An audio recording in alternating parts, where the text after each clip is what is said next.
it gets tough and you're all alone, EasyCompZeeland's here, your digital home. From the screens that you touch to the net that you see, we keep it all smooth, safe and running free. Welcome to this video. My name is Shadi Alexander.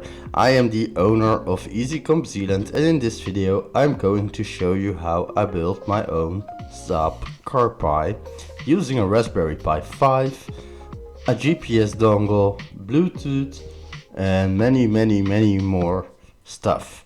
As you can see, it has all the bells and whistles, and it completely overhauls the Raspbian or Raspberry Pi OS. It completely replaces it, and it has all the bells and whistles. Clock, your calendar, the Wi-Fi connection, VPN connection, Bluetooth connection, a 4G, 5G connection, AirPlay server capabilities, the live weather of course, and many more stuff. And these are the menus: Bluetooth, VPN and Wi-Fi. Sometimes it needs a few tries. Yeah, there it is, Wi-Fi. So, and the system. There's a night mode for darker periods of times, and the brightness slider works fully. And of course, a color scheme. I can do EasyComp Blue or I can do Saab Green. It also shows you the RAM usage, CPU temp, and the server connection, and OBD, of course, the OBD temps. Although those menus are a little flaky sometimes right now. And the GPS positioning. And then on the home screen you got your apps, some widgets which are fully customizable. These show the OBS details, a clock of course now playing, and your route registration buttons on which you can start your route registration. Then you got the maps, and that's it.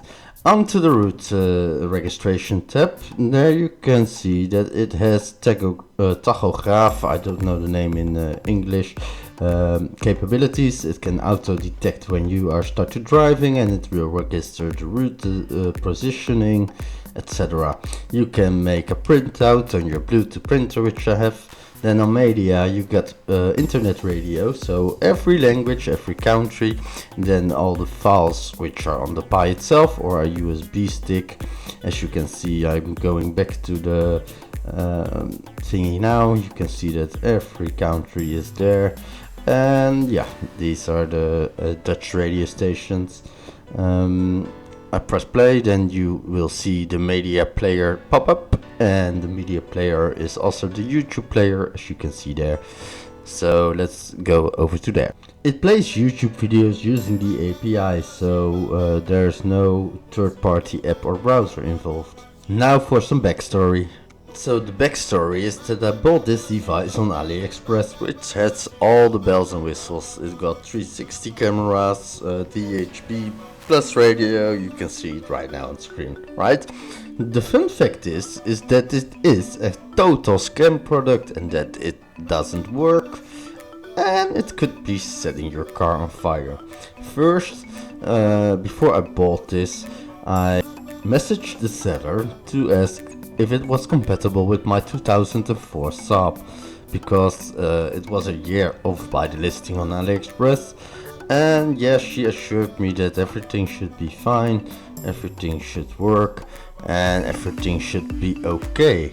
Well, it wasn't at all. Because first of all, it took a really long chat before she finally understood what I need, and then she assured me that everything worked. My car has an optical fiber. It's called the MOST Campus, which is like a fiber internet connection in your car between all its components. So yeah, I contacted her, I sent some photos, she responded each time that it was okay. She even promised to add in the converter which I need. So that was fun. And then I thought, okay, let's buy it. I bought it, and then it took a month or two almost before it finally arrived.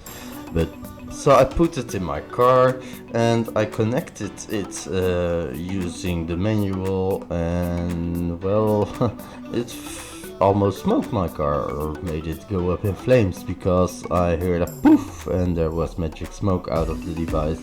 So I immediately contacted the seller, and then she went all silent. And on further inspection I found out that nothing was actually compatible. So yeah, she went silent. I had a lot of headaches and question marks, so then I tried to power the device another way using a computer power supply. As you can see here, I connected the connector of the device, using two cables, yellow, black, black and yellow, black and yellow. And then I tried to power it on, but it wouldn't turn on. So I was done with it. I filed a dispute. She also kindly ignored, and then AliExpress stepped in and they filed the dispute. Then I returned the device. Bye bye, never to be seen again. Now let's watch the device in operation, shall we? As you can see, I'm using an old iPhone 6 as the dashcam. But you can also use a USB camera or any security cam which has capabilities or is compatible with RTSP or OnVIF. And then it does actually exactly what any other typical dashcam do. But it can also stream to other devices. It can store the video locally, but it can also stream to cloud, or save to cloud actually. And as you can see on this page, the OBD dials, but if OBD isn't paired or connected, it won't work. So what you see here is the GPS taking over. And while I was recording this, my head unit started to work for a little time. Yeah. And on this page you see the turn-by-turn navigation with voice instructions and speed camera notifications and such and such.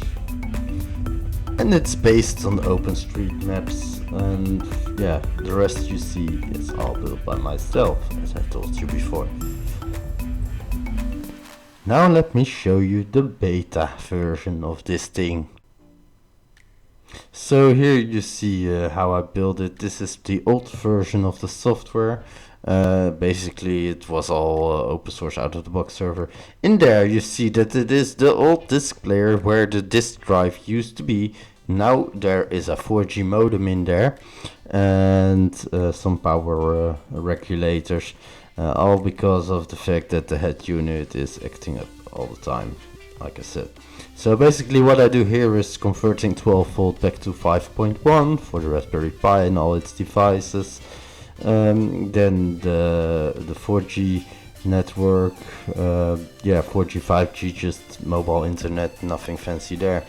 So here you see the desktop of the first version was just Raspberry Pi OS, basically, with out of the box apps and some Chrome applications. But those Chrome applications were very flaky, and it was not designed for touchscreen support, right?